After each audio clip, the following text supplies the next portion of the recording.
According to the concise Oxford American Dictionary, page 213, the word credential is defined as 1, a qualification, achievement, personal quality, or aspect of a person's background, typically when used to indicate that they are suitable for something. 2, a document or certificate proving a person's identity or qualifications. Or 3, a letter of introduction given by a government to an ambassador before a new person. By this definition, I can say that to do any kind of job, you need to show that you are qualified enough to perform the duties required by the job. You would also need some credibility, which is the quality of being trusted and believed in. Hebrews 11 verse 1 says, "Faith is the substance of things hoped for, the evidence of things not seen." Victory is defined as an act of defeating an enemy or opponent in a battle, game, or any other competition. My message is built on the famous battle of David and Goliath, and the question that is now asked is, did David have any credentials to take on the battle with the giant? To answer this question, let's consider the beginning of the story of David. The story of David started at a time of profound confusion in Israel after God sent the prophet Samuel to King Saul to tell him that God had rejected him because of his disobedience. What did Saul do to disobey God? To find that, well, let's read 1 Samuel 15, verse 2 and 3. 1 Samuel 15, verse 2 and 3.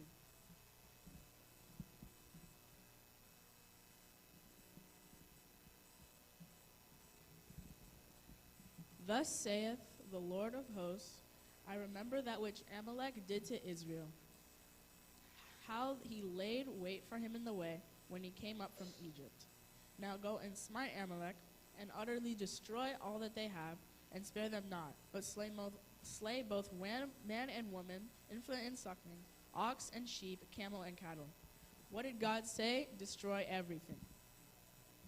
Why was God's order so severe?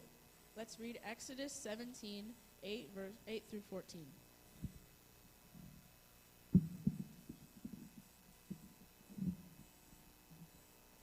Before we do that, I'm just going to say this event occurred about 2.5 months after Moses left Egypt with the people of Israel, and in the same week when Moses got water flow from the rock in Mount Horeb.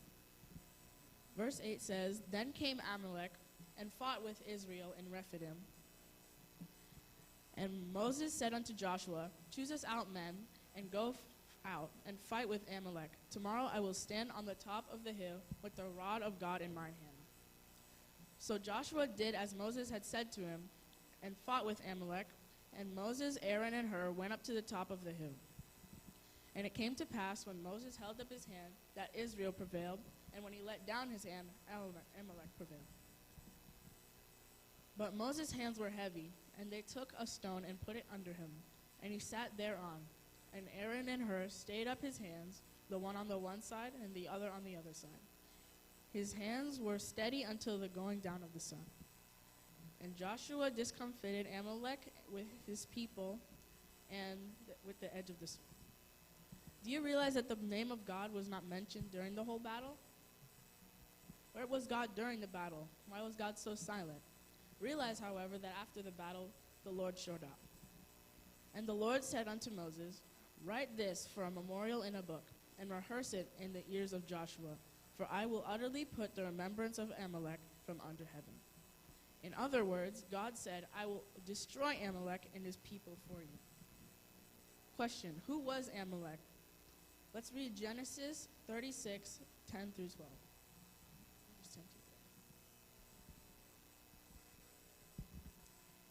It says, These are the names of Esau's sons: Eliphaz, the son of Ada, the wife of Esau; Reuel, the son of Bashmath, the wife of Esau.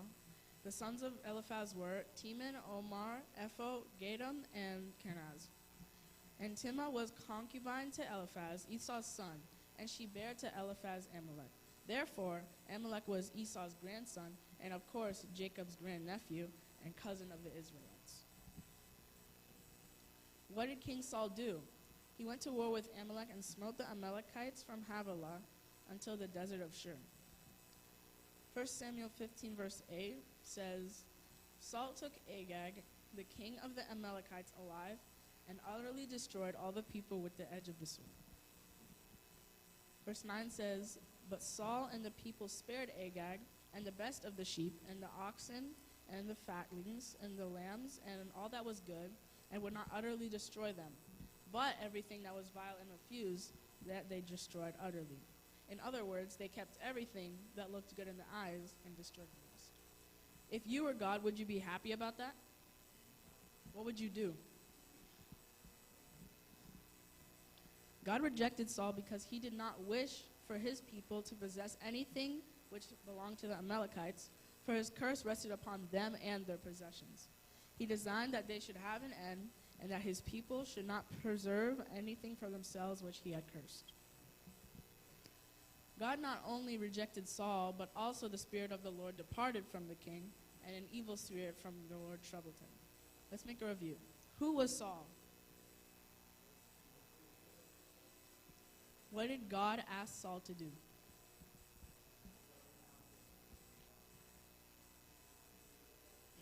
Who was Amalek?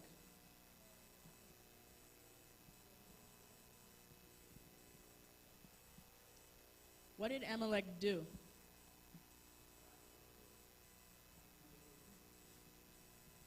When did Amalek attack Israel?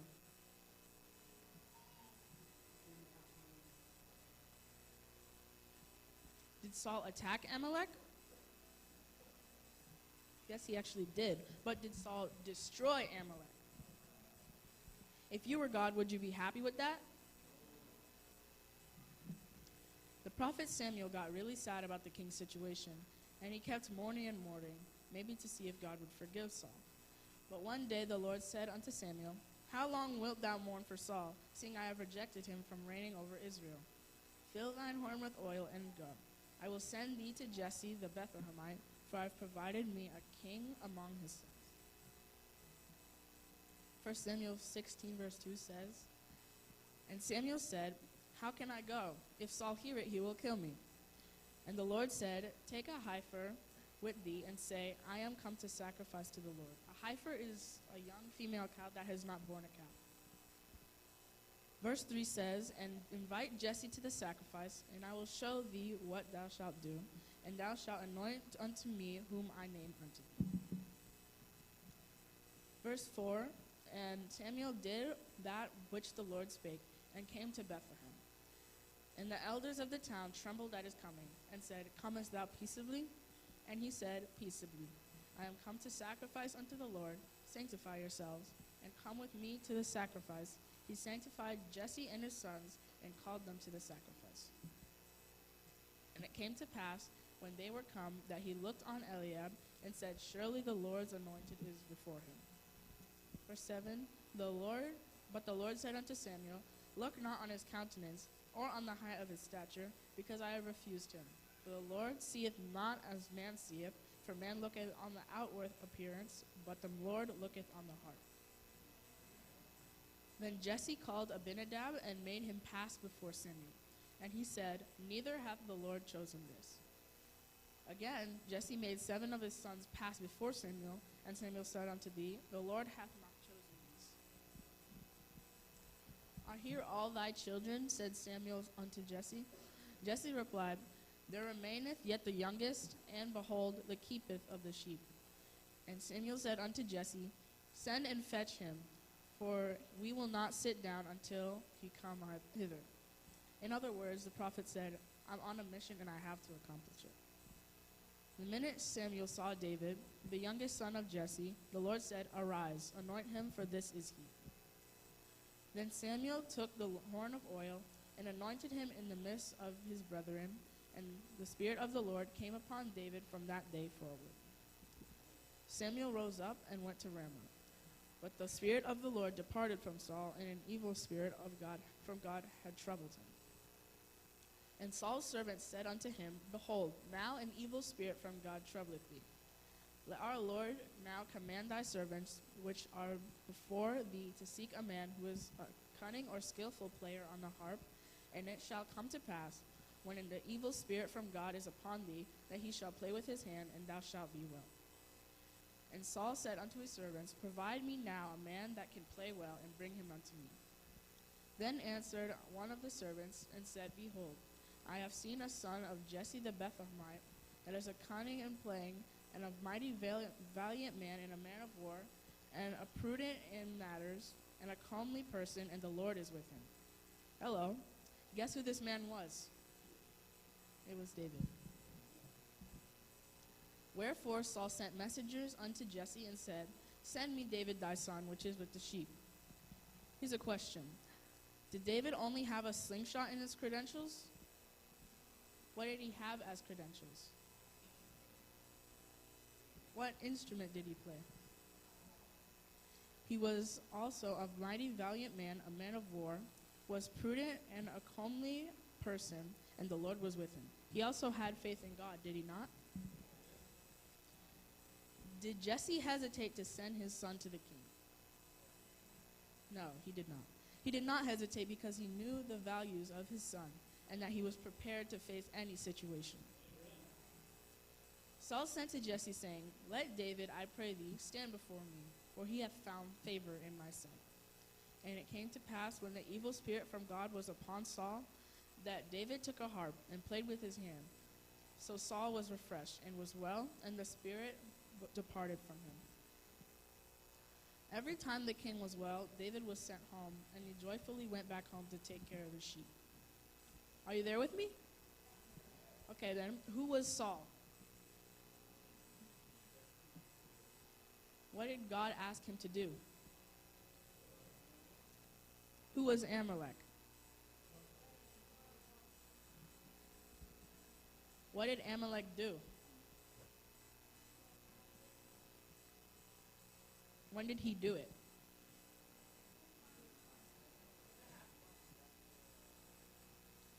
When did Saul do what God asked him to do? Wait, did Saul do what God asked him to do?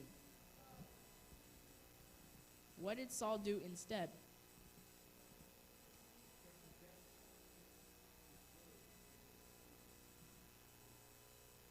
If you were God, would you be happy about that?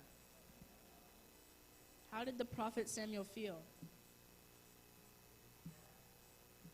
What did God tell Samuel? He told him to quit his mourning. Who was chosen to be the next king of Israel? Did he have good credentials? Now that the king of the first kingdom of Israel was rejected by God, and that the king was troubled by an evil spirit, the whole nation was, of course, in turmoil. I think that everyone in Israel was living in confusion and wondered about the future of the nation. In the meantime, the Philistines gathered together their armies to declare war on Israel. They gathered at Shochoh, which belonged to Judah, and pitched between Shochoh and Azekah. 1 Samuel 17, verse 2 says, Saul and the men of Israel were gathered together and pitched by the valley of Elah and set the battle in array against the Philistines. The Philistines stood on a mountain on the one side, and Israel stood on a mountain on the other side, and there was a valley between them. This time the war was different because the armies did not have to fight. Ellen White, in Spirit of Prophecy, Volume 1, page 370, wrote, The Philistines proposed their own manner of warfare in selecting a man of great size and strength, whose height is about 12 feet, and they send this champion forth to provoke combat with Israel, requesting them to send out a man to fight with him. The champion's name was Goliath of Gath. He had a helmet of brass upon his head. He was armed with a coat of mail, which weighed about 5,000 shekels of brass, which was about 180 pounds, and he had greaves of brass upon his legs, and a target of brass between his shoulders. The staff of his spear was like a weaver's beam. His spear head weighed 600 shekels, about 21 pounds of iron, and one bearing of shield went before him. Truly, there was no one in Israel that could match this champion's size. He stood and cried unto the armies of Israel, and said unto them, Why are you come out to set your battle in array? Am I not a Philistine, and ye servants to Saul? Choose you a man for you, and let him come down to me. If he be able to fight with me and to kill me, then will we be your servants. But if I prevail against him and kill him, then shall you be our servants and serve us." The Philistine said, "I defy the armies of Israel this day. Give me a man that we might fight together." When Saul and all Israel heard those words of the Philistine, they were dismayed and greatly afraid. The Philistine drew near morning and evening and presented himself 40 days. Eliab, Abinadab, and Shema, the 3 eldest sons of Jesse, went and followed Saul to the battle. Ellen White in Patriarchs and Prophets, page 646, said, The armies of Israel were depressed. Their courage failed. They said to one another, "Have you seen this man that has come up? Surely to defy Israel he has come up. What a shame and indignation." It all seemed covered with darkness, and that hope had probably disappeared for the whole nation. The God of Jacob, however, did not disappear. As all seemed covered with darkness, and that hope had probably disappeared for the whole nation, the God of Jacob, however, did not disappear. God rejected Saul, but he did not reject the whole nation of Israel.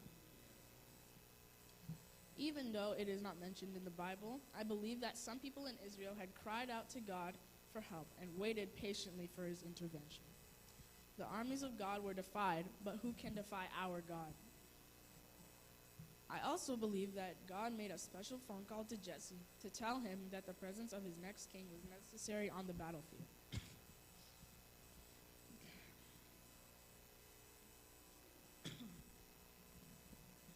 My throat is ringing, sorry. So one day, Jesse said to David, "Take now for thy brethren an ephah of this parched corn and these 10 loaves, and run to the camp to thy brethren. And also carry these 10 cheeses unto the captain of their 1,000, and inquire of your brother's needs." The next morning, David woke up early, left the sheep with a keeper, and took and went, as Jesse had commanded him. As he was approaching the military camp, he did hear a commotion going on.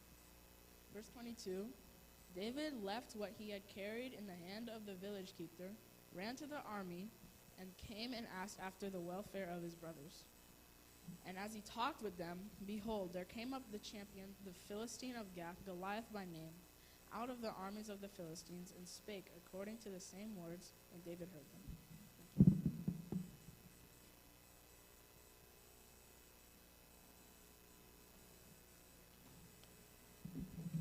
Thank you very much. I needed that. David asked to the men that were next to him, "What will be done to the man that kills Goliath and takes away the reproach from Israel? For who is this uncircumcised Philistine that he should defy the armies of the living God?" The minute Eliab heard David's question, he said, "Why did you come here? Whom did you leave the sheep with in the wilderness? You did not come down to bring us food and see us. You just wanted to see the battle." And David replied, "I'm just asking a simple question," and he turned away from his brothers. David kept asking the same question over and over until they told him that the king would enrich the man with great riches, and that he will give him his daughter and make his father's house free in Israel. Let me remind you that David was the youngest in the family and the poorest family in a small city called Bethlehem. I think that as soon as David heard about the king's daughter and that his father's house would be free from paying income tax, he said, "I will fight and kill Goliath." I can imagine David repeating his memory verse, "But the Lord said to me, do not say I am too young. You must go to everyone I sent you and say whatever I command you." The servants of Saul heard and reported him to the brave words of David. The king said, "Bring him to me." So they went back into the battlefield to tell David that the king wanted to see him. Sometimes serving God doesn't make people happy with us, but God will make us strong enough to take his message to anyone who needs to hear it. Amen. Will you be God's messenger and tell others about him? The moment he stood near the king, David said, "Let no man's heart fail because of him. Thy servant will go and fight with this Philistine." Saul said to David, "Thou art not able to go against this Philistine to fight with him, For thou art but a youth, and he a man of war from his youth. David replied, Thy servant kept his father's sheep, and there came a lion and a bear, and took a lamb out of the flock. And I went out after him, and smote him, and delivered it out of his mouth. And when he rose against me, I caught him by his beard, and smote him, and slew him. Thy servant slew both the lion and the bear, and this uncircumcised Philistine shall be as one of them, seeing he hath defied the armies of the living God.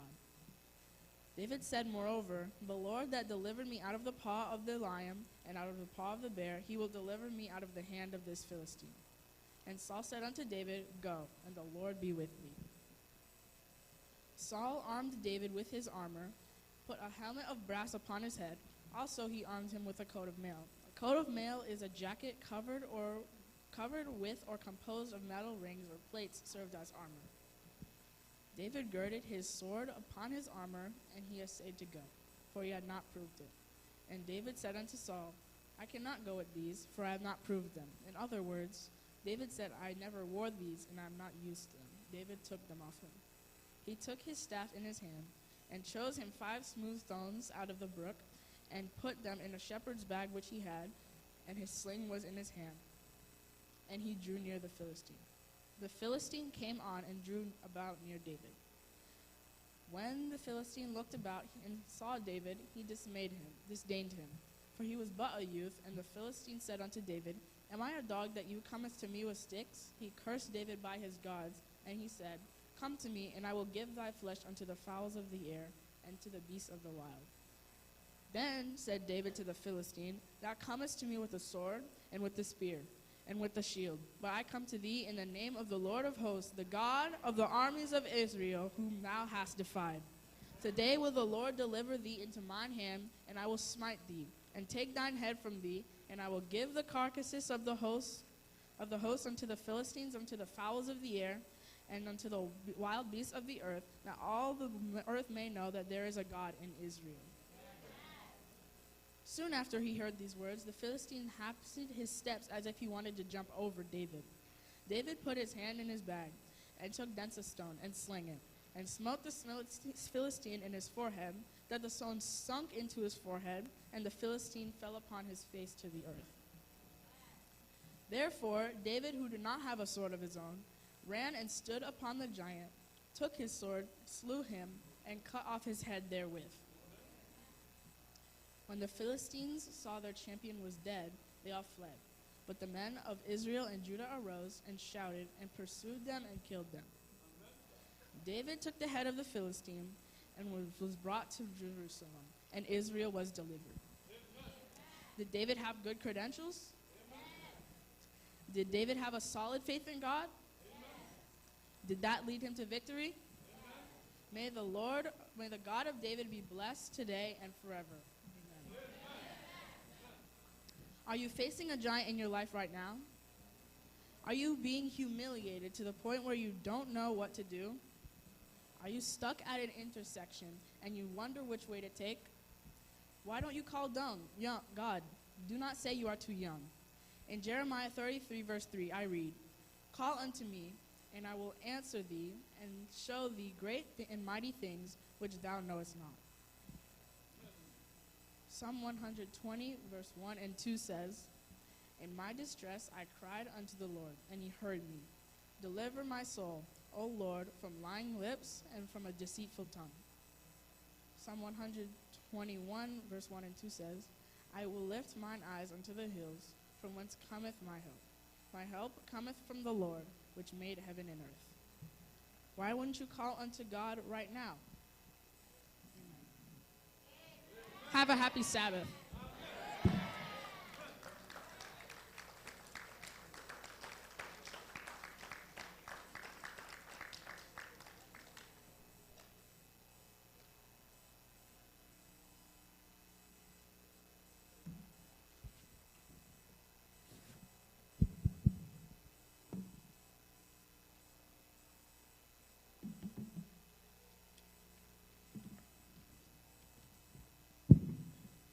Peniel's Children Ministry Department would like to thank you for your presence here this morning. Thank you, visitors, for spending time with us. And a special thank you for Brantley for the message from the Lord. Let us stand for the final song.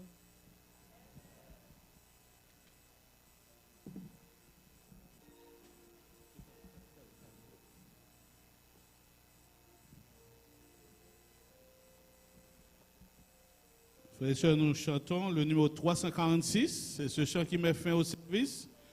Mais je suis capable de dire pour nous toutes, frères et sœurs, matin, les invités nous à cultiver la foi dans bon Dieu. Et c'est foi ça qui mène nous à la victoire. David, il t'a montré, il t'a fait preuve de foi.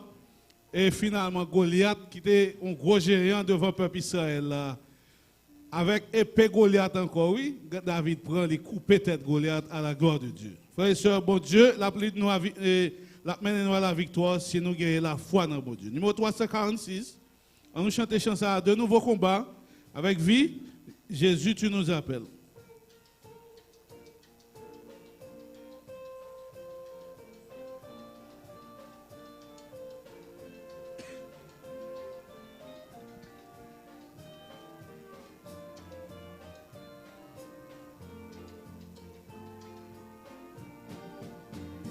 À de nouveaux combats, Jésus, tu nous appelles et nous voici fidèles, prêts à suivre tes pas.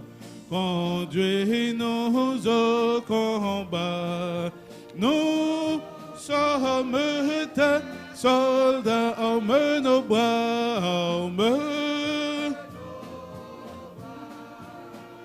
arme nos cœurs, et nous serons plus que vainqueurs, et nous serons plus que vainqueurs, arme nos bras, arme nos cœurs, arme-nous, ô Seigneur, de foi, de audience, de force, de sagesse, d'amour et de ferveur.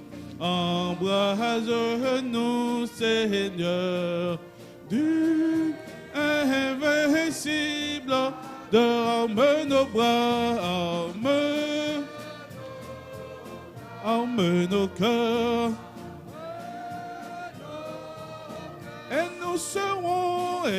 nous serons plus que vainqueurs, et nous serons plus que vainqueurs, arme nos bras, arme nos cœurs, nous tiendrons ferme et haut la croix, notre bannière, pour vaincre l'adversaire par le sang de l'agneau.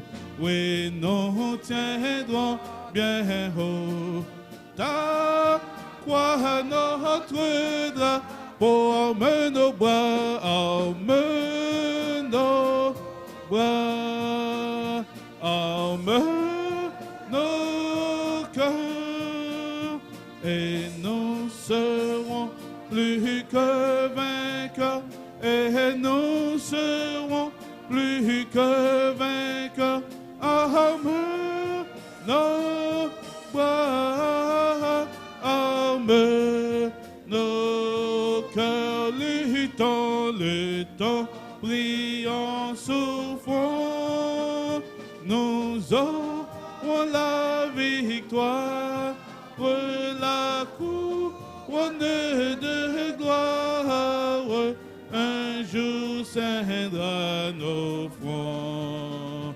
Luttons, prions, souffrons, bientôt nous régnerons, arme nos bras, arme nos cœurs,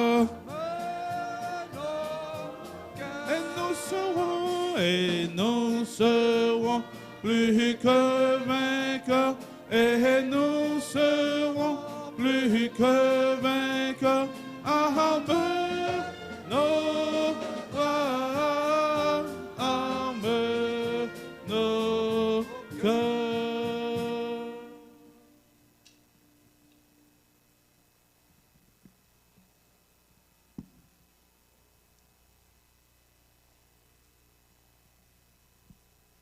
Let the Lord bless you and keep you. Let the Lord make his face to shine upon you and be generous unto you. Let the Lord turn his face toward you and give you your peace.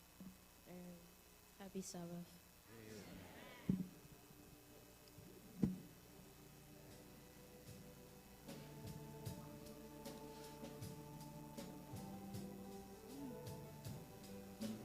Que l'Éternel nous bénisse et qu'il nous garde.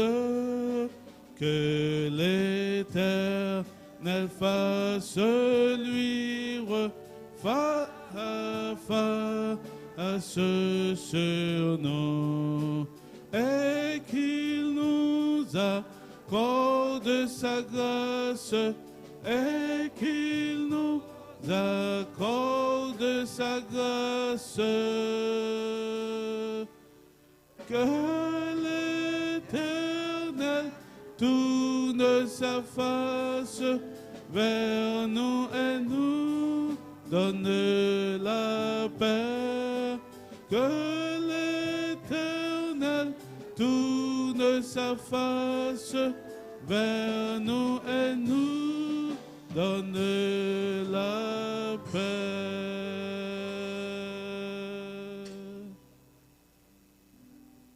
Amen. Merci. Merci. Rassoyez-vous. Nous remercions tout le monde qui est venu, tous les amis visiteurs nous. Et rendez-vous c'est pour asseoir à 7 heures, notamment des petits mounions pour la petit plus bonheur. Nous t'amenons là depuis vers 6h30. Parents, amenez-vous pour nous, s'il vous plaît, pour nous faire dernier préparatif. Et comme ça, pour le banquet a commencé exactement à 7h. Encore une fois, merci à nous tous. Thank to the staff who get this worship service today. And to all the kids who did anything to make this program possible today. Merci à nous tous. Merci.